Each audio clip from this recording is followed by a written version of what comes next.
j'ai fait ma thèse sur les mutations du masculin dans la mode et les médias que j'ai soutenu en 2011. Et donc voilà, qui était financé par Hermès. Et depuis, donc, je travaille depuis 2007 en fait en tant qu'indépendante pour une société d'études qui s'appelle Eranos et depuis 2008 pour ma propre société d'études Tendance Sociale, donc sur les domaines de la mode et des médias. Et depuis quelques temps, je travaille aussi sur différents secteurs, en sociologie du travail et aussi sociologie des addictions comportementales. Donc avant de rentrer dans le vif du sujet sur les textiles connectés, moi je vais vous emmener dans une réflexion un petit peu globale sur les changements du rapport à l'apparence, à la mode, aux vêtements, qui sont en fait révélateurs et conséquences aussi d'une mutation en fait de paradigmes sociétaux, d'un changement sociétal, qui est ce changement de la modernité vers la post-modernité, et qui agissent donc sur la construction de notre identité en transformant justement notre individualité, notre rapport à soi et aux autres. Donc on va voir comment en fait des valeurs sociétales qui sont aujourd'hui, enfin depuis quelques décennies, émergentes dans le paradigme postmoderne, et notamment donc des valeurs comme la centralité de l'image, l'éthique de l'esthétique, le retour au tribalisme, favorisent en fait le glissement d'une logique de l'identité, une et unique, vers une logique des identifications multiples, et qui met donc en évidence l'importance de la notion de style. Et simultanément, dans une seconde partie, je vous parlerai de la plus en plus grande médiatisation de la mode et du marché de l'apparence, qui s'est accompagnée en fait d'une transformation, encore une fois, des champs de la consommation, et qui en fait va créer et refonder des rôles, refonder les rôles de chacun dans ces champs, en faisant donc advenir de nouvelles figures et de nouveaux vecteurs d'influence qui agissent, qui donnent de nouvelles façons de consommer des vêtements et des marques. Donc, alors, modernité, postmodernité, Kezako, rapidement. La modernité, en fait, je vous ai mis des petits slides bien lourds, comme ça vous avez le temps de lire. La modernité, c'est un paradigme sociétal qui s'est mis en place, qui succède en fait à la société qu'on appelait d'Ancien Régime. Il est repérable en Europe à partir du XVIIe siècle, il est latent durant tout le XVIIIe siècle, et il prend vraiment tout son sens au XIXe siècle. Si on reprend la définition de Jean Baudrillard qu'il donne dans Encyclopædia Universalis, la modernité, il nous dit, c'est pas seulement la réalité des bouleversements techniques, scientifiques et politiques, hein, que tout le monde resitue donc, à ces siècles de révolution industrielle, siècle des Lumières, période aussi d'avènement de l'État-nation, de l'individu citoyen. C'est aussi une période dans laquelle il y a un jeu de signes, de mœurs et de culture qui va traduire des changements de structure au niveau du rituel et de l'habitude sociale. Donc Baudrillard nous dit la révolution de 1789 met en place l'État bourgeois moderne, centralisé démocratique, la nation avec son système constitutionnel, son organisation politique et bureaucratique, le progrès continuel des sciences et des techniques, la division rationnelle du travail industriel vont introduire en fait dans la vie sociale une dimension de changement permanent, de déstructuration des mœurs et d'instabilité, enfin de déstructuration des mœurs et de la culture traditionnelle. Et à ces deux aspects majeurs vient donc s'ajouter en fait la croissance démographique, la concentration urbaine et le gigantesque développement des moyens de communication et d'information. Et tout cela va marquer en fait la modernité de façon décisive, comme une pratique sociale et un mode de vie qui est articulé sur le changement, l'innovation, mais également sur l'inquiétude, l'instabilité, la mobilisation continuelle, la subjectivité mouvante, l'attention et la crise comme représentation idéale ou mythologie. Donc, quelle valeur marque la modernité ? Donc, je vous ai fait un petit tableau de valeurs pour vous, qui s'oppose 2 à 2 en fait, entre modernité et postmodernité. Ce qu'on observe aujourd'hui, c'est une saturation des valeurs modernes au profit de l'émergence de valeurs dites postmodernes. Alors, qu'est-ce que la postmodernité ? De la même façon, c'est un paradigme sociétal qui succède en fait à la modernité. Alors, on n'est pas dans une période de rupture, hein, c'est des périodes de phase, hein, donc on a encore des valeurs de la modernité qui continuent de gouverner notre monde. Mais ce qu'on observe, c'est donc une saturation de ces valeurs modernes au profit de l'émergence, en tout cas la résurgence, de valeurs dites postmodernes. Donc ça, c'est repérable à partir de la seconde moitié du XXe siècle, avec justement le bouleversement des normes et idéaux qui a été initié par la jeunesse, notamment les sous-cultures juvéniles, musicales. Mais elles se sont véritablement été qualifiées à partir des années 80. Et la postmodernité est définie par Michel Maffezoli comme la synergie de l'archaïsme, donc des phénomènes archaïques, et du développement technologique de masse. Avec la société postmoderne, ce qu'on va revenir, c'est effectivement des valeurs comme le tribalisme, l'horizontalité des relations, un partenariat engagé avec la nature, une temporalité présentéiste avec une valorisation du carpe diem, de l'instant présent. Donc vous voyez, bon, je ne cite pas toutes les valeurs ici, mais voilà, on passe surtout d'une logique de l'identité une et unique, où on a une centration sur l'individu et sa fonction, à une logique des identifications multiples, valorisation de l'identité plurielle, où on va valoriser là plutôt le rôle des personnes. Et je renvoie à l'étymologie latin de personne, qui vient de persona, qui signifie le masque. Et c'est ça, dans notre socialité postmoderne, on va revêtir différents masques en fonction de la journée, des moments, des gens avec qui on va être. Et en fonction de ces différents masques, on va adopter différents styles. Donc justement, au niveau de la mode, comment s'est observé ce changement de paradigme, comment s'est matérialisé un petit peu la transition. Donc là, je vais aussi aller un petit peu rapidement, mais tout d'abord, on va revenir à la définition du mot mode. Ben, mode, tout simplement, vient du latin modus, qui signifie la manière, la façon. Hein. Ancestralement, la mode, ça veut simplement dire la façon. Ça renvoyait donc à une manière d'être, une manière de vivre en société, une façon de se montrer, une façon d'être qui renvoyait donc aux us et coutumes. Et c'est cette définition comme façon qui a été empruntée par les Anglais pour justement qualifier leur mode, qu'ils appellent fashion. Donc par un petit détournement linguistique, un petit emprunt, le mot façon français a donné la fashion anglais. Donc ça, c'était ce mot mode comme modus a surtout été utilisé dans la société d'Ancien Régime et sous la Renaissance. En 1482, on a des traces de l'emploi du mot mode qui évolue pour désigner la manière collective d'habillement. Donc là, ça commence à être associé à l'habillement. Et peu à peu, on va employer l'expression être à la mode pour signifier s'habiller à la mode nouvelle. Et c'est avec le développement des activités textiles, créatives et commerciales, donc sous le paradigme de la modernité, qu'on va employer le mot les modes en 1692 pour désigner les professions de l'industrie de la mode. Donc on voit qu'en fait, peu à peu, la mode va être associée à l'industrie textile, aux propositions renouvelées donc, de cette industrie de la mode, à la modernité naissante, mais aussi à la féminité et ses futilités, puisque avec la modernité, on sait que l'habillement de l'homme a été assez relégué, enfin l'homme a été relégué à son costume sombre et austère, qui renvoyait à l'instauration de l'ordre idéal viril, qui s'est aussi instauré durant la modernité, mais bon, là, c'est un autre sujet, je pourrais vous en parler en tant que spécialiste justement du masculin. Donc c'est au XIXe siècle que le mot mode va revêtir le sens que l'on connaît, en fait, hein, sa définition moderne, à savoir l'engouement collectif et passager en matière d'habillement, associé donc à cette industrie de la mode et du luxe, qui est perçue comme promoteur de règles, de codes, de tendances à suivre, tendances qui sont rapidement dépassées pour être renouvelées et se poursuivre cette logique économique propre au paradigme moderne. Donc en fait, dans la mode moderne, voilà, la mode est perçue donc comme ce cycle d'émulation et de tendance, hein, d'engouement passager en matière d'apparat, qui suscite de vives réactions de la part de la morale bien pensante. Hein, comme je le dis, la mode est perçue comme futile. Cette industrie de l'habillement est perçue donc comme contraignante, coercitive, hein, parce qu'elle promeut des règles, des codes esthétiques qu'il convient de suivre hein, pour se conformer au bon goût de la société. Donc elle semblerait exercer un pouvoir. Et la mode obérait donc à la dialectique de l'imitation de la distinction. Ça a été étudié en son temps par Simmel, Georg Simmel, Gabriel Tarbes, mais également la distinction par Pierre Bourdieu. Et elle est présentée comme un gaspillage ostentatoire, une dépense futile qui conforte une idéologie du besoin. Donc dans la logique moderne, en fait, la mode, elle apparaît régie par une structure, un système un petit peu indépendant de ce qui la porte. Et ce système, cette mode dite moderne, va atteindre un peu son apogée avec la dynamique de la fast fashion hein, qu'on connaît aujourd'hui. Son rythme effréné, hein, avec tout ce qui est aussi collection capsule, le phénomène des tendances Kleenex. En fait, la mode moderne, elle révèle un petit peu ce mécanisme, celui d'un changement rapide, régulier, qui va susciter dès lors des mécanismes d'adhésion ou de rejet. Même les comportements anti-mode voilà, font partie de la mode, mais qui peuvent aussi à l'extrême entraîner des comportements frénétiques comme la fureur des soldes ou addictifs. On en parle beaucoup aujourd'hui dans les addictions comportementales, des phénomènes d'achat compulsif. Hein.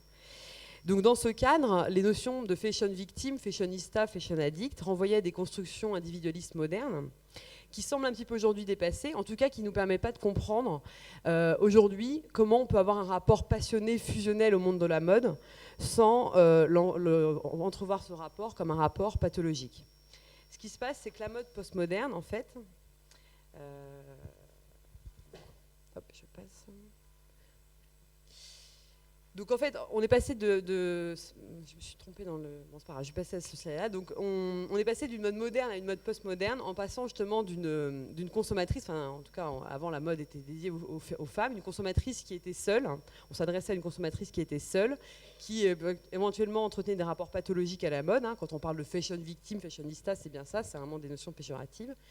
Animée par cette logique de l'identité, la projection dans le futur, etc., à une mode postmoderne où justement on va beaucoup plutôt valoriser les valeurs collectives. On est dans un rapport empathique, relationnel à la mode. On s'adresse à des tribus juvéniles. On peut parler par exemple de la tribu des modeuses, des blogueuses. Ce sont en fait des consommateurs qui sont vraiment dans l'ici et le maintenant, ni avant ni après. Ils ne sont pas dans l'avant-garde, mais vraiment pendant, trouver la mode à son tempo. Et là, on n'expérimente pas une mode une et unique, mais on est dans la diversité des modes, des looks, des parures. Ce qui se passe, c'est que la mode postmoderne, dans sa logique postmoderne, elle n'est plus ce système fermé, autonome, autorégulé qu'on a connu, même nous, qu'on soit jeune, on a aussi connu ce phénomène de mode moderne.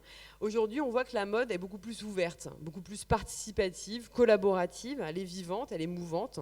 Chacun y participe et va construire ce champ de la mode avec ses panoplies vestimentaires et les mises en scène de soi dans la rue ou sur Internet.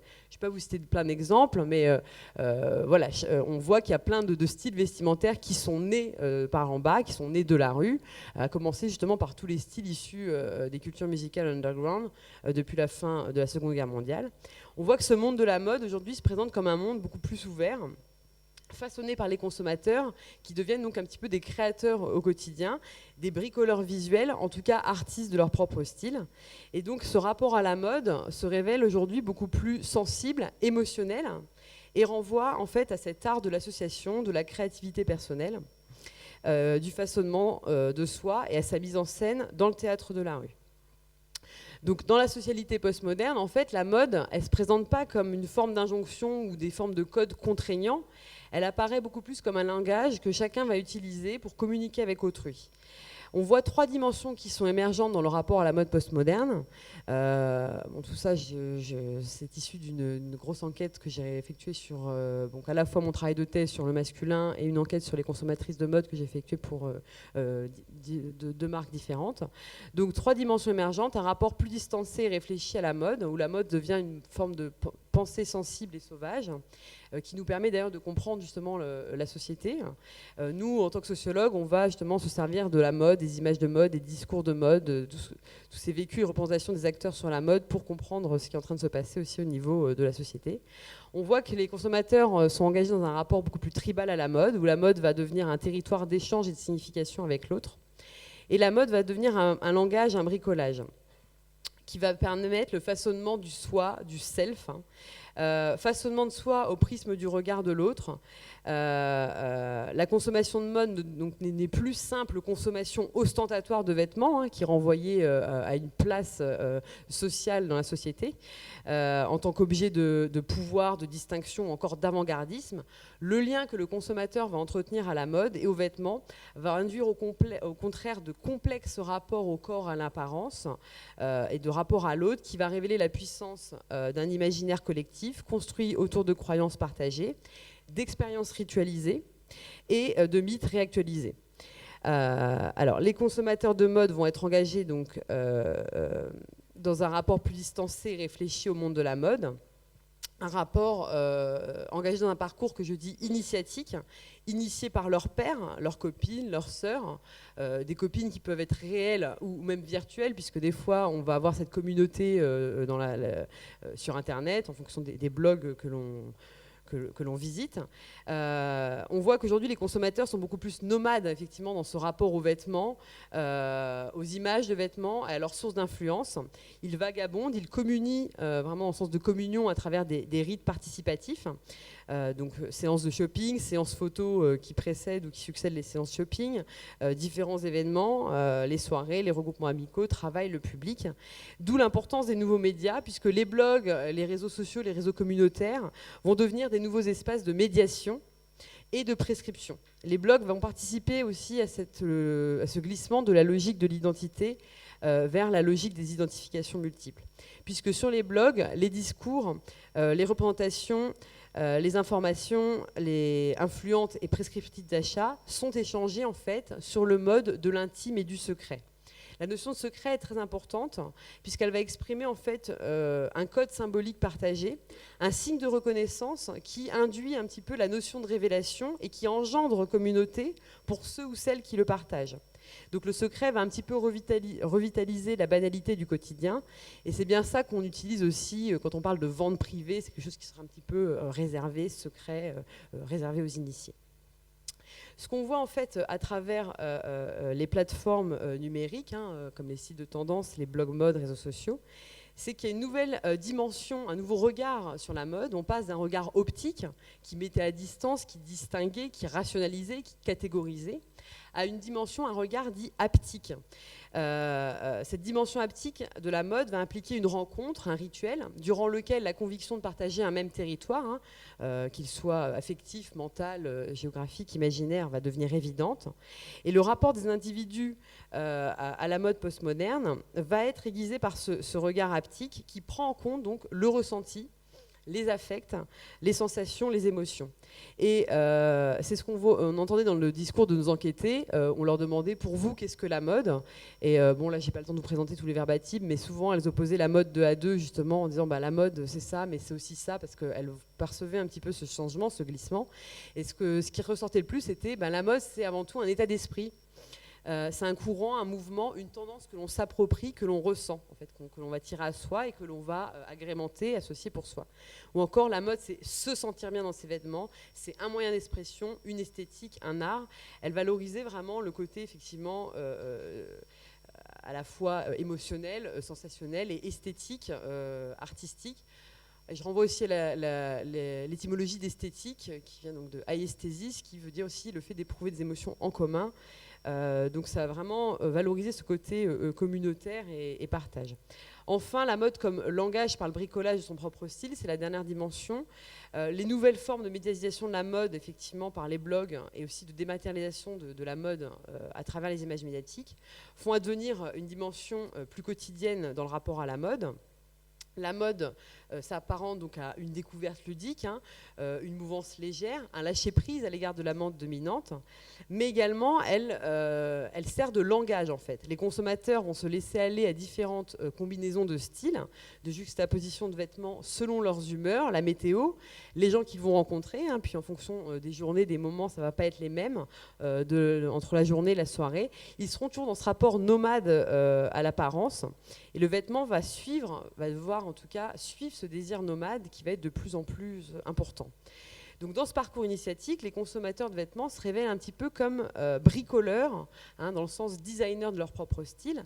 Et j'emprunte cette notion de bricolage à l'anthropologue Claude Lévi-Strauss, qui, dans La pensée sauvage, définissait le bricolage comme justement un art visuel qui implique la création de nouvelles significations à partir de matières, d'outils, de styles issus du passé. Donc on peut bien voir la transposition de ça sur la mode vintage, par exemple, où justement on va vraiment être dans le bricolage avec des pièces du passé qu'on va réussir à combiner, associer aux nouvelles pièces de notre garde-robe. Et on va retrouver cette vision de la mode comme bricolage, comme art, comme façonnement, dans le discours et dans les pratiques des consommateurs, pour lesquels la mode est avant tout cet art de l'accommodation, de l'association, ou même dans le phénomène justement DIY, dont va nous parler Florence. On voit en fait que les consommateurs de mode d'aujourd'hui, contemporaines, ne sont plus ces dupes de la mode. C'est comme ça que les qualifiait Georg Simmel fin 19e siècle, quand il parlait de ces passionnés de mode, il les appelait les dupes de la mode. Ils ne la suivent plus comme des moutons. Ils se montrent davantage connaisseurs, voire experts. On voit ça émerger, des profils de fashion experts. Le consommateur devient expert, reconnu comme tel, en tout cas au sein de leur tribu, voire reconnu comme tel aussi par des marques. Ils semblent détenteurs d'une forme de créativité, en tout cas d'un savoir-être, d'un savoir-faire et d'un faire-savoir qui leur permet de ne plus suivre naïvement les dernières tendances édictées par l'industrie de la mode, mais bien de combiner ces nouvelles créations avec des pièces vestimentaires déjà possédées ou en requérant des avis auprès d'une communauté virtuelle ou réelle. Ce qu'on voit dans ce nouveau rapport initiatique, émotionnel, empathique, voire expert à la mode, c'est qu'il se réalise dans une nouvelle géographie des lieux de la mode. Donc là, je vais vous montrer des petits exemples concrets, des nouveaux lieux qui font lien, lieux réels, virtuels ou symboliques. Ils représentent ces nouveaux territoires dans lesquels justement se tisse ce lien particulier aux vêtements et donc à soi, aux autres. Ces nouveaux lieux induisent un nouveau rapport à la mode, je le répète, mais beaucoup plus intime, beaucoup plus émotionnel, hein, et en même temps plus distancé et plus réfléchi. C'est pour ça qu'on parle aussi d'émergence de consommateurs fashion experts, parce que la multiplication des sources d'inspiration, d'information amène justement cette prise de distance et cette plus grande réflexion sur la mode que n'avaient pas nos parents auparavant. Donc en regardant les défilés en streaming live, en flânant sur les blogs mode, les blogs street style, en allant prendre de l'information sur des sites de tendance, des shoppable magazines, ou en guettant les ventes privées, en discutant sur les forums, en allant vider son placard sur le vide dressing online. Voilà, c'est tout ça, tous ces moments en fait qu'on va avoir dans cette nouvelle géographie. Donc les ventes privées, par exemple, voilà, je vous l'ai dit, c'est des lieux de shopping privés justement parce que connus, parce qu'on y a été initié ou parce qu'on a été parrainé ou alors parce qu'on est allé sur le site s'inscrire. Mais bon, voilà, partager un petit peu à la base sur le mode du secret, hein, comme s'ils étaient des espaces réservés justement à des initiés. Les blogs, ces sites influents de sociabilité au sein d'une culture dite de l'immédiat, hein, comme nous dit Paul Virilio, qui mettent en scène les vêtements et les façons de s'habiller de façon plus quotidienne, plus relationnelle. Ils révèlent en fait une mode beaucoup plus vivante, qui semble plus vraie, hein, en tout cas plus libre, et dans laquelle on peut plus facilement se projeter, eu égard de la mode des magazines qui, elles, imaginaient un petit peu des combinaisons de vêtements dans des décors un peu fous, dans lesquels on ne pouvait pas se projeter. Donc ces nouveaux lieux vont fonctionner sur le mode du partage, de la confiance émotionnelle, et vont se présenter comme des nouveaux territoires d'inspiration et d'influence. Et les blogueuses les plus connues, comme voilà, Garance Doré, Géraldine Dormois, Tavi Jevinson, parviennent aujourd'hui à occuper même les premiers rangs des défilés, finissent par tenir des chroniques au sein de magazines mode réputés. Donc les vide dressing, les plateformes de tendance, bon, voilà, en tout cas, tous ces nouveaux lieux qui font lien, hein, vont fonctionner sur ce même principe du partage de l'émotionnel. La construction du rapport à soi sur ces plateformes passe par la mise en scène donc, de soi, de son corps, de son image, de son apparence sur ces réseaux. Ce nouveau moyen c'est vraiment un nouveau langage du corps, un moyen de communication par son self, hein, par le selfie, bien connu aujourd'hui, qui fonctionne voilà, sur ce mode du partage, de la communion, du secret, de l'empathie, mais aussi du ludique. Et donc, la centralité de l'image, l'importance de partager des images de son soi et de dévoiler des facettes sur ce mode émotionnel et ludique, va transformer donc tout le rapport que l'on va avoir aux vêtements. Et à la marque et à la façon donc, d'acheter. Donc dans cette nouvelle géographie un peu des lieux et des liens de la mode, marques et créateurs ont dû véritablement repenser leur approche créative et communicationnelle, revoir toute leur stratégie pour s'adapter à ce nouveau rapport des consommateurs de mode. Et se révèle donc, ce qu'on voit aujourd'hui, c'est que la création est vraiment engagée dans un processus de médiatisation totale de la mode et du vêtement. Donc, médiatisation, je vous ai mis définition, c'est le processus par lequel les activités de différentes sphères sociales sont conduites sous l'influence des médias, avec les médias, au travers des médias ou en suivant les logiques des médias.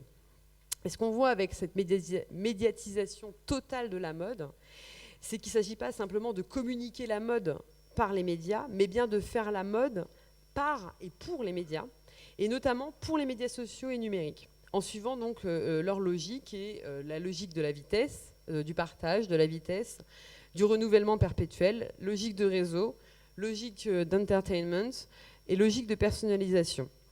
Et la médiatisation de la mode aujourd'hui, c'est ça, c'est penser la création en intégrant toutes ces dimensions dans la création et dans le vêtement de demain. Donc, exemple de développement de stratégie de marque, par exemple, Les défilés en streaming live, par exemple, on a plein de créateurs qui nous disent que maintenant, ils conçoivent les défilés, ils sont conçus pour être médiatisés. On va placer, par exemple, les mannequins vont être placés dans le défilé selon les caméras du webcast. Et par exemple, Alexander Wang, il expliquait récemment au New York Times qu'on essaie toujours de penser aux images qui vont sortir en ligne. Ou alors, cet exemple-là, c'était lors du défilé Fendi en février 2014, où ils avaient placé des drones pendant le défilé, afin que les images nourrissent immédiatement les médias sociaux. Donc on a vraiment pensé la création et la façon de présenter la création directement pour les médias. C'est la médiatisation totale. On a également les magasins connectés, les vitrines numériques. Donc de forme, on a les vitrines de nos écrans, ordinateurs, tablettes, téléphones, qui peuvent être, dans le cas des sites, des marques qui ont des sites e-commerce, des vitrines numériques, et aussi les vitrines des magasins qui deviennent peu à peu numérisées. Donc là, le e-commerce, qui fait que les nouvelles vitrines, en fait, c'est les vitrines sur écran, vitrines digitales, par exemple Net-à-Porter, Asos, Yoox. Et sinon, le cas des vitrines digitales, qui sont des vitrines de magasins digitalisés. Vous avez par exemple Adidas qui a fait un essai pendant 6 mois avec vitrine interactive à Nuremberg, où là, les clients interagissent non pas avec les objets matériels, mais avec leur représentation. On a vraiment le tridimensionnel, le matériel et l'image qui deviennent complètement coextensifs. On avait aussi exemple de eBay qui avait installé ses shoppable windows à New York. Donc c'était une série de magasins virtuels installés en 2013 en collaboration avec Kate Spade. Et l'ambition, c'était d'utiliser des espaces vides dans la rue, complètement inactifs. Et une fois encore, là, c'est vitrines et écrans numériques qui se rencontrent au sein de l'espace. Et donc ils peuvent acheter comme ça et les préciser qu'ils seront livrés dans l'heure. Et un autre cas de ces nouveaux lieux qui s'adaptent donc à cette surmédiatisation totale de la mode, un magasin phare à Londres, c'est celui de Burberry London. Donc là, ce magasin, vous pouvez le retrouver sur son site. Donc vous avez le site de Burberry, Burberry World Live. Mais vous avez aussi le magasin du 121 Regent Street qui a été complètement repensé.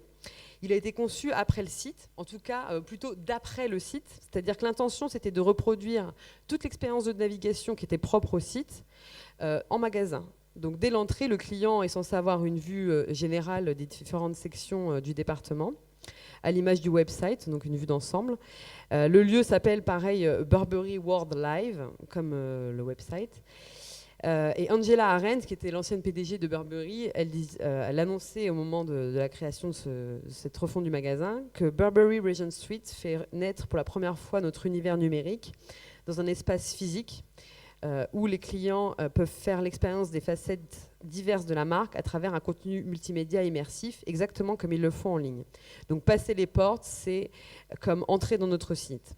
Et toute l'organisation du magasin, son architecture et bien sûr toute la pratique du shopping va être formée par les médias, par le numérique et pour une logique aussi de sharing après, donc de partage sur les réseaux sociaux.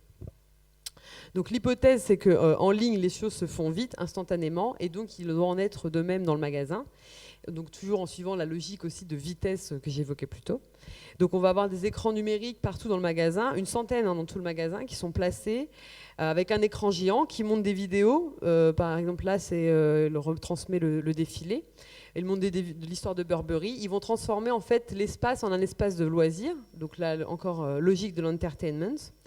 Et en plus, 121 Regent Street, à l'origine, c'était un théâtre. Donc ça reprend un petit peu cette logique de distraction. Tous les vendeurs ont des iPads et on va même utiliser des écrans pour vendre, c'est le slide d'après, des sacs.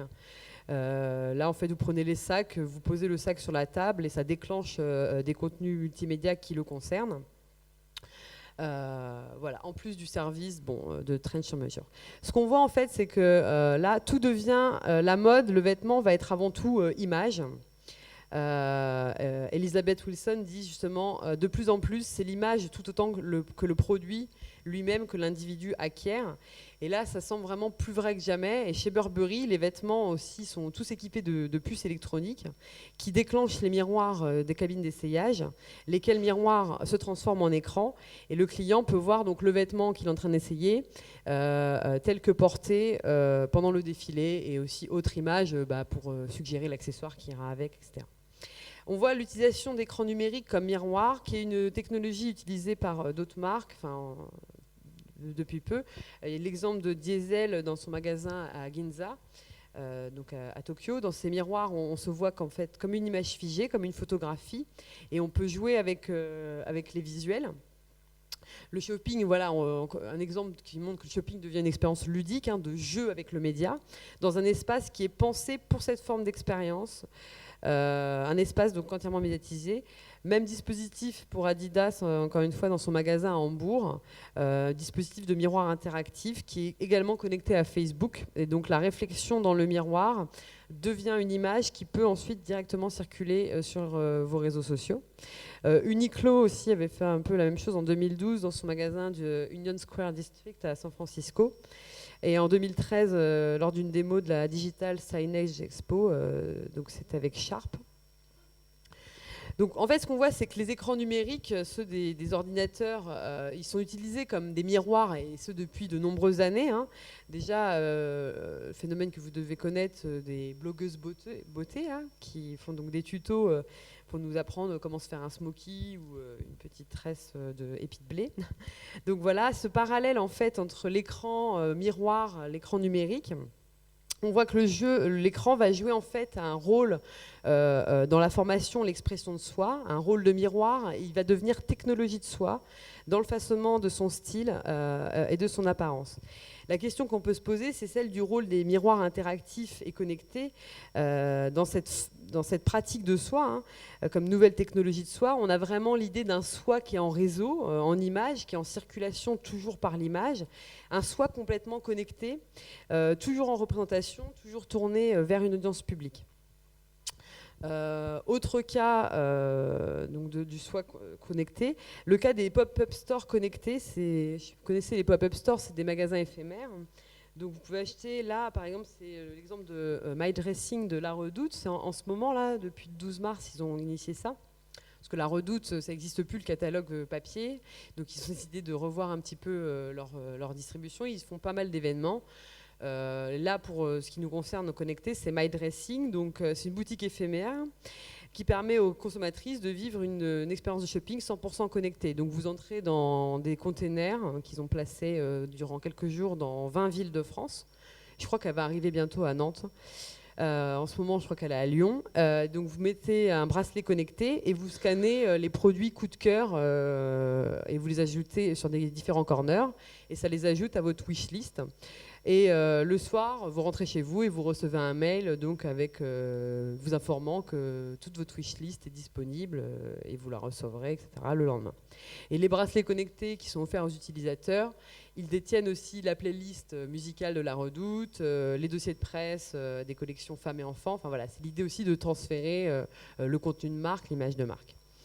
Et le social wall, donc c'est pour ça aussi que je voulais vous en parler, qui complète le dispositif du digital store, parce qu'il va collecter en fait toutes les photos qui sont postées sur Instagram, Twitter par les visiteurs. Et donc pour apparaître sur le social wall, c'est simple, c'est dès que vous entrez, vous prenez en photo en utilisant le hashtag MyDressing avec la ville MyDressing Nantes, et hop, vous apparaîtrez sur le social wall. Donc vraiment, voilà un exemple d'un shopping 100% connecté et 100% relié aux autres. Ce qu'on voit bien à travers ces nouveaux dispositifs de médiatisation totale de la mode, depuis la création jusqu'à la vente, c'est bien l'utilisation du consommateur, de ces expériences réelles, virtuelles, sensorielles, émotionnelles, l'utilisation du corps du consommateur en fait, comme support médiatique, comme support de vente, comme support de prescription aussi pour l'achat. On a un soi qui est envisagé, voire pratiqué comme objet médiatique, à partager sur les réseaux. Un soi qui est donc complètement structuré par la logique du partage, qui est donc celle des médias sociaux. Et ça marche d'autant mieux que tout ça se fait donc sous ce mode ludique, avec l'utilisation de différents gadgets techniques qui augmentent donc les possibilités des expériences, les possibilités du vêtement, mais aussi de connaissance de notre corps. Ça, c'est bien ce qui est en acte dans le textile intelligent, ce que va nous montrer Florence.